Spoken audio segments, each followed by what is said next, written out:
Hey now, it's Brace for Impact, and I'm your host, Mike Gilbert, and I'm going solo on that ass, but it's still the same. We're talking TNA wrestling.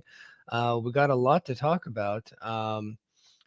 Big news this week. Man, some of the bigger news that um, I think we've ever heard in TNA. No, I'm just kidding.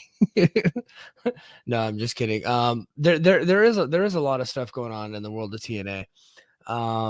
And I think I want to start it off this week with Okada, Kazuchika Okada. I think that's a huge story, man.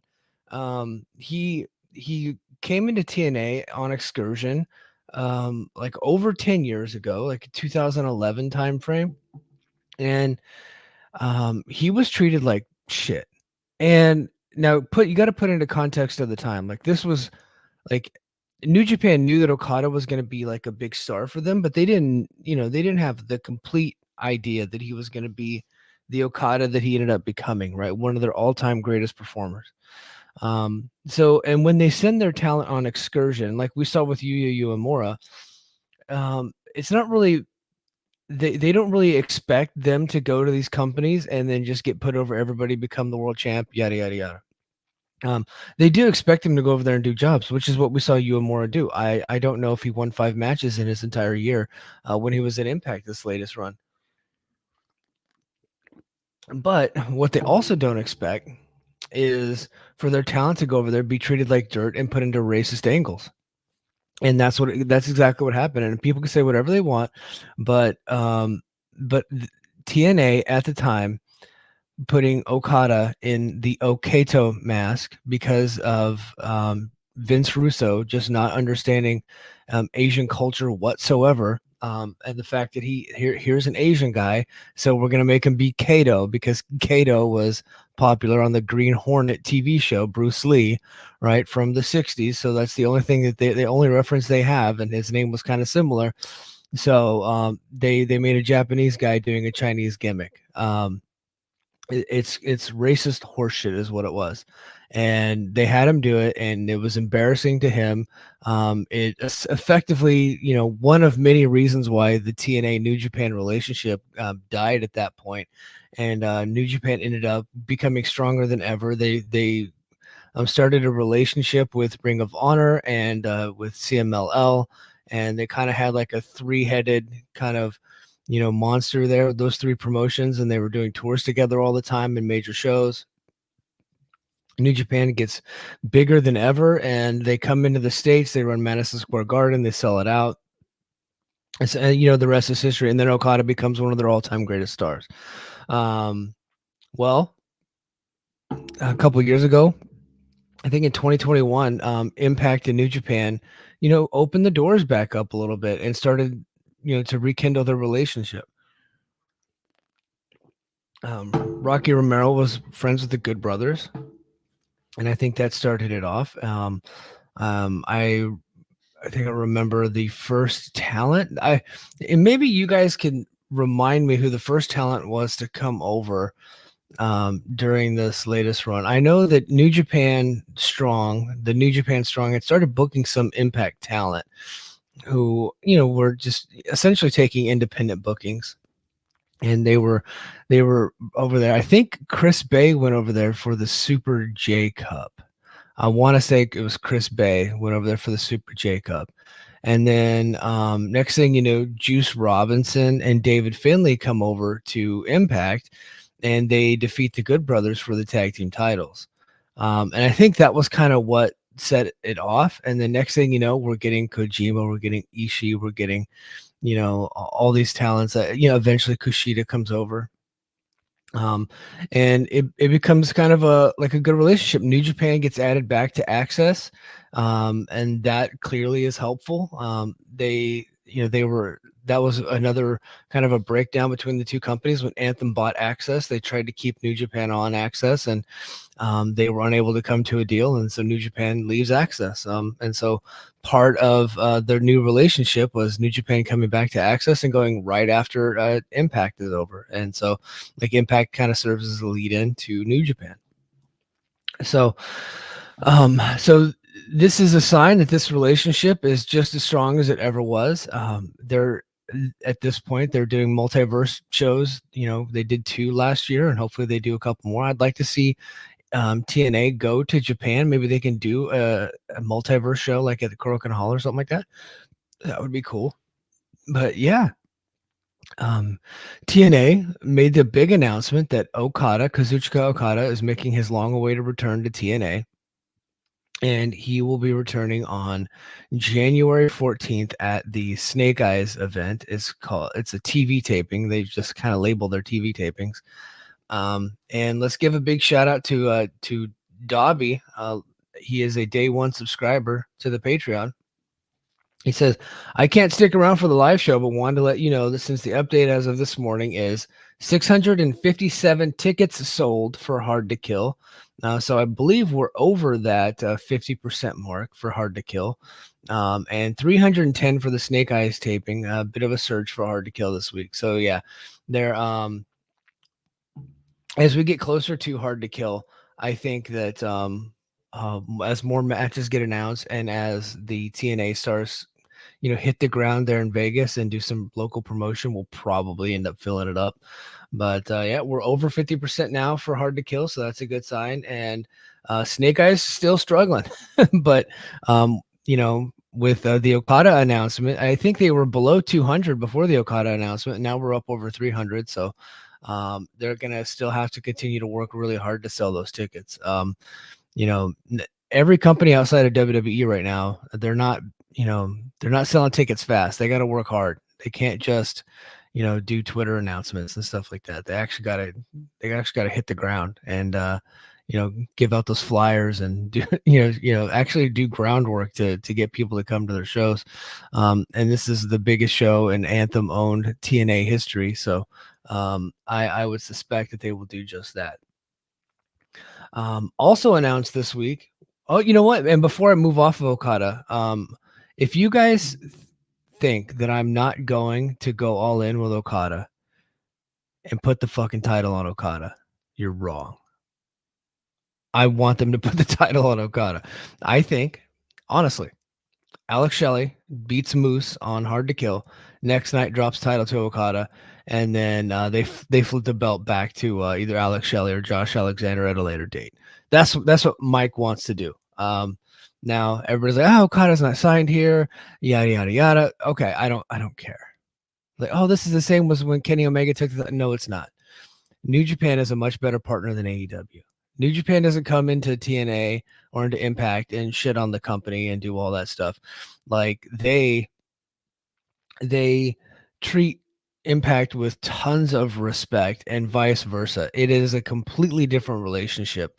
They treat each other as co-equals versus how AEW treated Impact was kind of a burden and they little brothered him a lot, kind of like the way New Japan treats Noah in similar fashion. But no, New Japan and Impact, they treat each other as equals, and I feel like that's a much better relationship. I don't think that the world title would be viewed as less than, would be getting screwed, things like that. It would be kind of cool to see Okada, go over to Japan and defend the title, and then TNA get the footage and air the footage on Impact and kind of do a co-branding on Access, leading into the New Japan on Access, to do stuff like that. I think that would be cool. And I think it only elevates the title because you have legitimately one of the best in the world as your champion. I think it strengthens the relationship with New Japan, and I think it strengthens the New Japan on Access TV show. I think it would be cool. I wanted them to do the with Tanahashi. They never did pull the trigger. I think that if they can get, more dates on Okada to get him locked in for some of the bigger shows that they have coming up in the first quarter, I absolutely think you should do it. You should put the title on Okada, have him defend it a couple times in TNA, defend it a couple times in New Japan, and then drop the belt back, in April or whatever. I think that would be awesome. So yes, put the title on Okada. Now let's get to Will Ospreay. Will Ospreay, the announcement that Ospreay is coming back to TNA, despite the fact that he is now a signed, contracted AEW talent, kind of caught people off guard, but it's been overshadowed by the Okada announcement. And that's quite a bit interesting. Ospreay has not moved any tickets, which I suspected that would be the case. He has not moved any for the Snake Eyes show anyway. So and we don't know who his opponent's going to be. That's going to be announced at Final Resolution, which is airing later tonight, which I will be watching, and I will do a full recap for you guys right here on Patreon. When that will be, I don't know, but I will be watching. I'll do a full recap. But yeah, so Ospreay's opponent is going to be announced. I still like my idea of doing the triple threat with Chris Sabin and Josh Alexander. But who knows what they're going to do? Maybe they do Leon Slater. I think that would be cool. Just kind of give Leon Slater the rub, and Slater didn't have to win. Or maybe one of the newer talents that they're bringing in. I think that would be fun. But hey, we get one more date on Ospreay before he heads back to indentured servitude in AEW. And before he goes and makes the big dough, we're going to get a chance to see him in Vegas there at Snake Eyes. So Snake Eyes essentially, like if you look at it on paper with the star power, and because they have Okada, because they have Ospreay, whom could not be at Hard to Kill because New Japan is running opposition at in San Jose during Hard to Kill. Well, because they couldn't get either one of those guys, they're bringing him on Sunday, and I was like thinking about it. I was like, why not just move Hard to Kill to Sunday? It's like the two biggest stars that you could possibly get right now are not coming in until Sunday. Why not just move the bigger show to Sunday? Like, there's no rule that says it has to be on Saturday.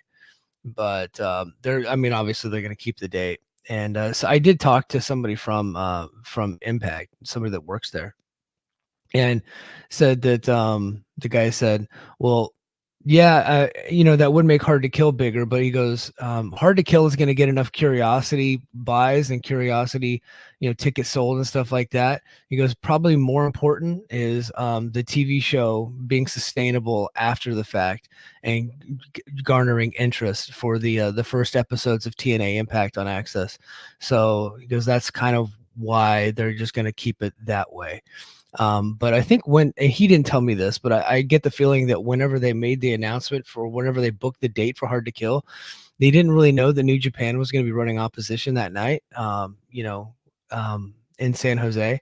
So, but you can't, it's, everybody's running every weekend now. So it's really hard to work around other companies' schedules. So you just do the best you can. So, neither one of them could be there for Hard to Kill, but they will be there for the TV tapings, and so we should get a good couple weeks of TV from that Snake Eyes event, especially with Okada making his long-awaited return, and then of course getting one more date on Ospreay.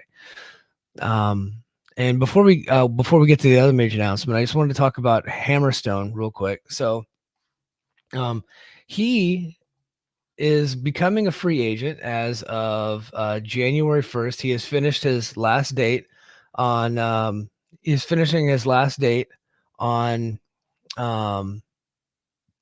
MLW. He finished it already. So we're no longer going to get any more Hammerstone there. But I thought that he would probably be at Hard to Kill. Well, I guess I'm wrong about that. Let me just share this right now. This was shared in the BFI chat. Apex Wrestling Federation, which looks like one of the shittiest indie promotions you've ever seen in your life. They're going to be running Saturday, January 13 at the Red Mountain Center in Mesa, Arizona. And right there front and center on the cover is Alexander Hammerstone. So another one bites the dust for Hard to Kill. Now, does that mean he couldn't come to Snake Eyes? Of course he could come to Snake Eyes. He absolutely could show up there. That's not out of the realm of possibility. In fact, it's only a few hours down the road.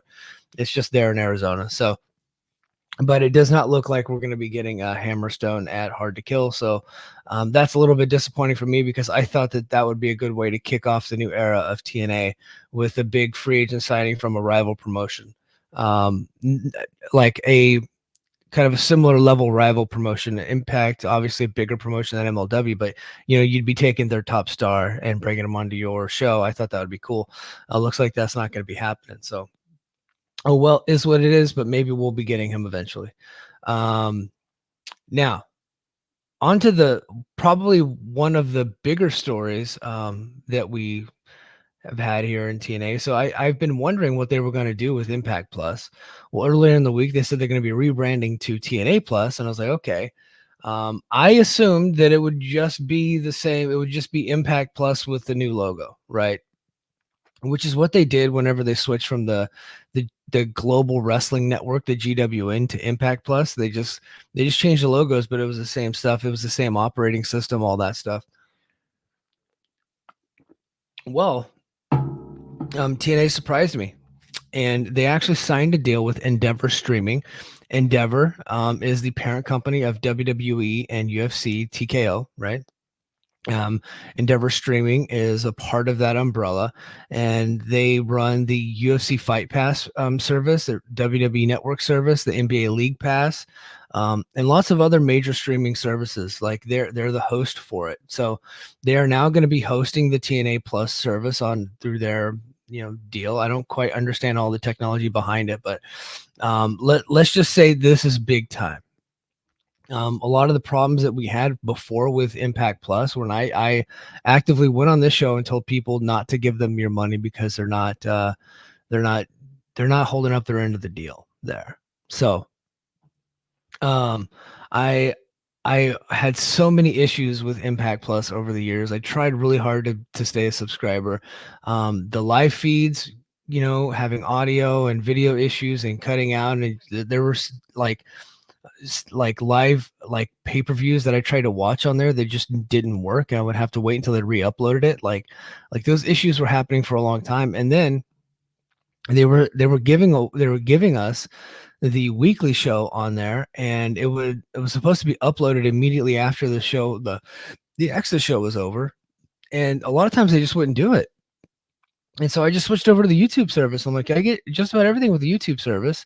I don't get the full complete like old school TNA library, but I get all the most up-to-date content, and that's kind of what I need for my podcast. So I switched over to the YouTube service, and the YouTube service has worked perfectly since, they have had a couple of issues here and there, but for the most part, it's been tremendous. Well, I'm hoping that with this new provider that they're going through, Endeavor Streaming, that it will be like a legitimate like sports streaming service, and will be treated as such. Now they are going to raise the price, so that's disappointing.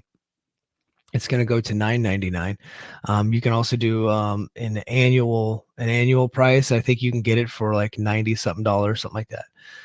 If you pay the annual fee for just the basic. But if you want to go extra premium, which includes the 4 pay-per-views, you could pay like $219, and you can get everything, like an all-inclusive thing. Now I don't know if that comes with if you can watch the weekly show live as it happens with the rest of the world. I don't know if that's the case yet. So hopefully that gets answered soon. But yeah, this is a big deal. We'll see if people actually join and sign up. So that's going to be the struggle. But apparently you should be able to get the pay-per-views on this service. So, and I wonder if you can buy the pay-per-views a la carte, or if you have to pay the annual fee, the $220 annual fee just to get the pay-per-views. I don't know, but more to come on that. I think we'll learn more as we get closer to Hard to Kill. But yeah, that streaming service is coming out next month, and should be a cool thing, should be a big deal. But we'll see how it all works out and exactly what you get for it. But the fact that it's with Endeavor Streaming, I think, is a pretty big deal. I think it's pretty cool. So but yeah, other than that, man, not a ton going on in the world of TNA. I think we got we had those big announcements. We had Okada, we had Will Ospreay, we had TNA Plus. There is some scuttlebutt out there that they just announced that they are got 2 live shows coming up in New Orleans next month for No Surrender, and doing a TV taping that's going to be at the Hilario Center in February. Tickets are on sale. I just got the notification this morning. They've actually ran that arena. They ran that arena last year, and my friend Brady was able to just walk right in. Like they did a contest where if you took a picture in front of like some restaurant, they would let you in for free. But you would have to like tweet at their social media. Well, he did. He tweeted the social media. He was the only one that did it. They never responded to him, and he just went. I was like, dude, you can just go to the show and walk in. So he went to the show, and he legitimately just walked in. Like the security tried to stop him. And he goes, "No, hey, I won this contest. Here, look," and then showed him what happened on social media because nobody on social media actually replied to him or told anybody that they won. It was the worst contest ever. Like that's the type of company that we were dealing with at the time. But yeah, he was able to get in for free, and then they offered him free tickets for the next night. So because Ross Forma was just in the crowd handing out free tickets for everybody that was at No Surrender or whichever the name of the event, to come to the TV tapings the next night.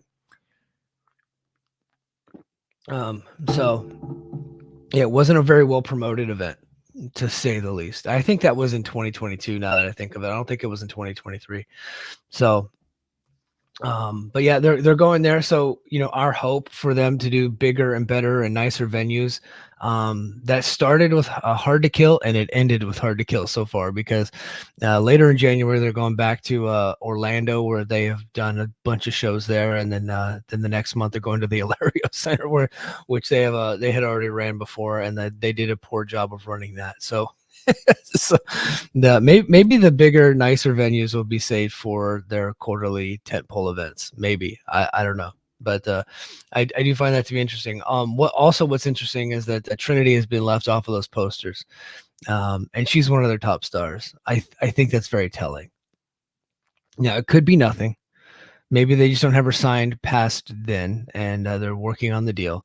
But I don't know. That didn't look good, right? It doesn't look good not to have one of your top stars on your poster.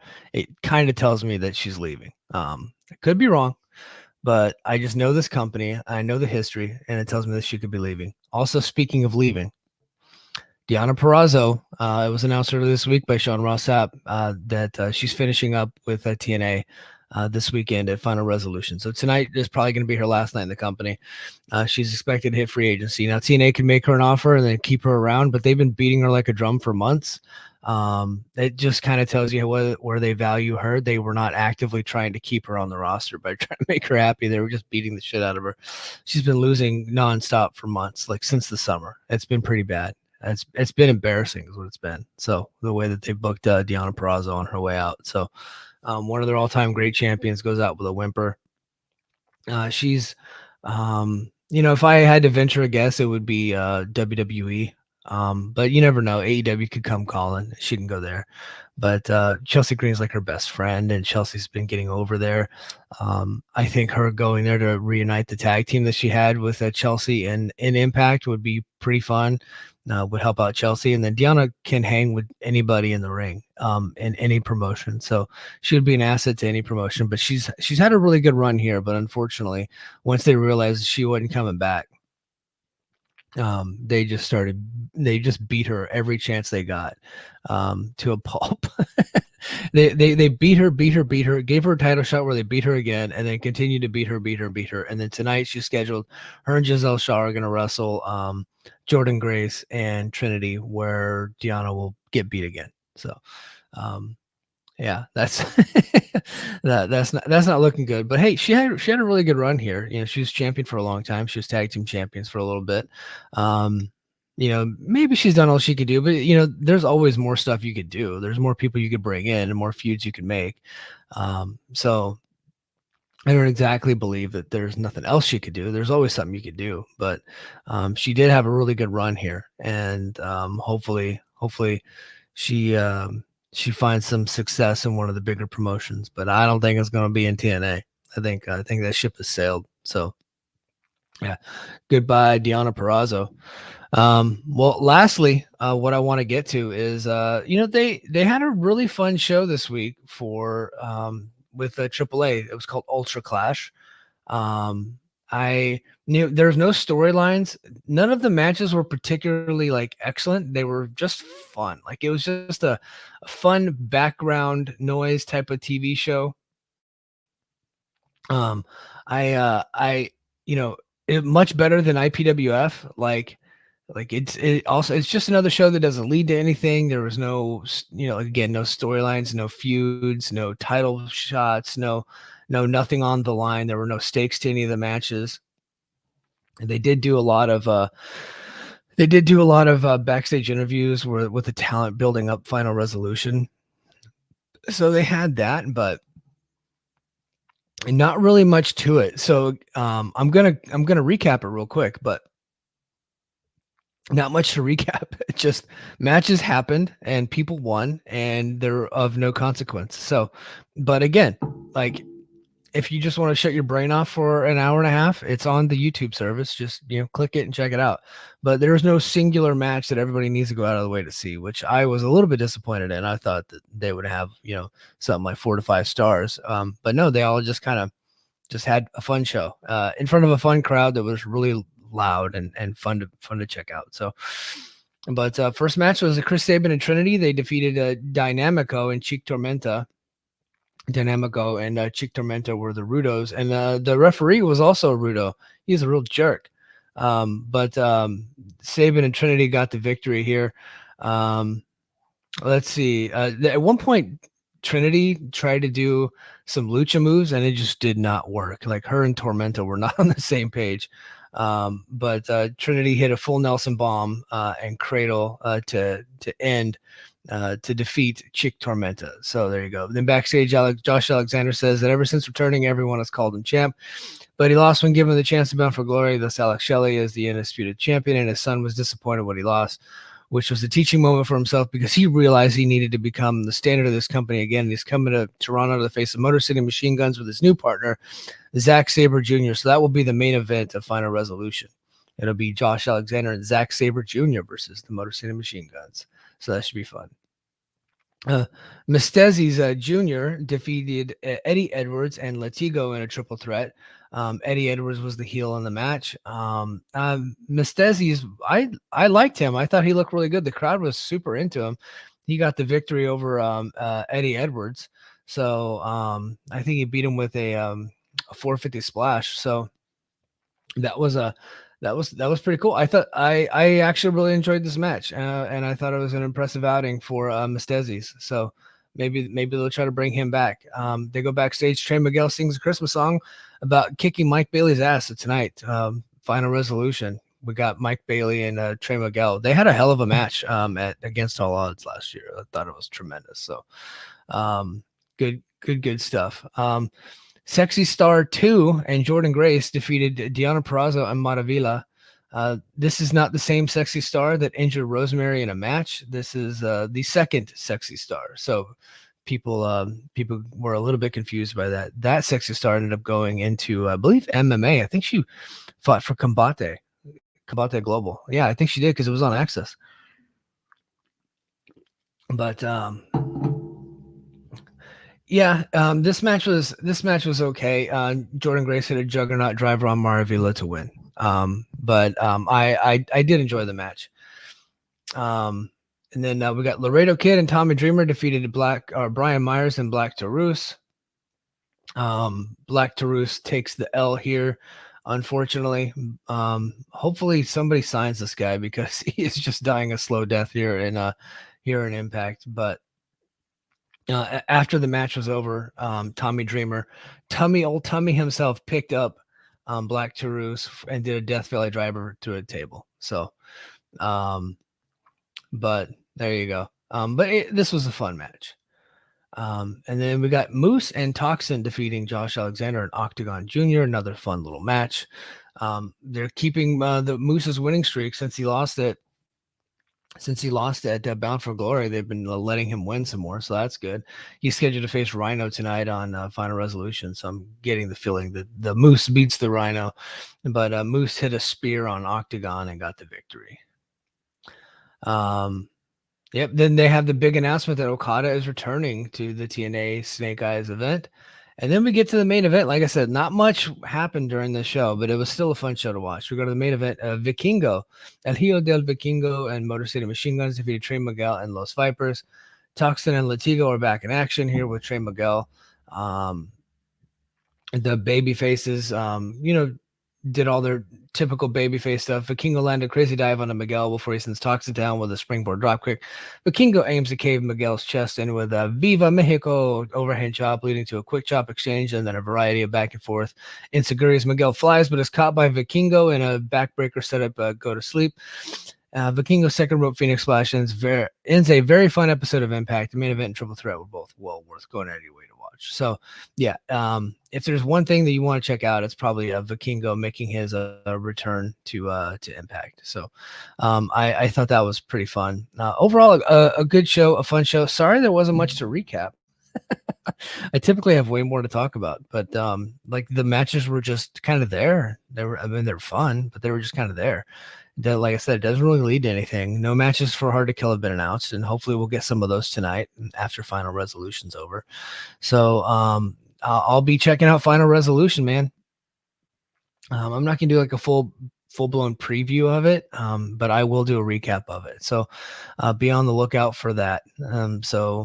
I don't know when I'll get to it, but I will get to it very soon. Because I am off of work until Friday because my balls are still swollen. So actually, as a matter of fact, I have to go downstairs right now and put ice back on. I know TMI, but they're huge right now. They're swollen like crazy. But but I really do appreciate everybody taking the time to join me right here on Brace for Impact. And until next time, mahalo.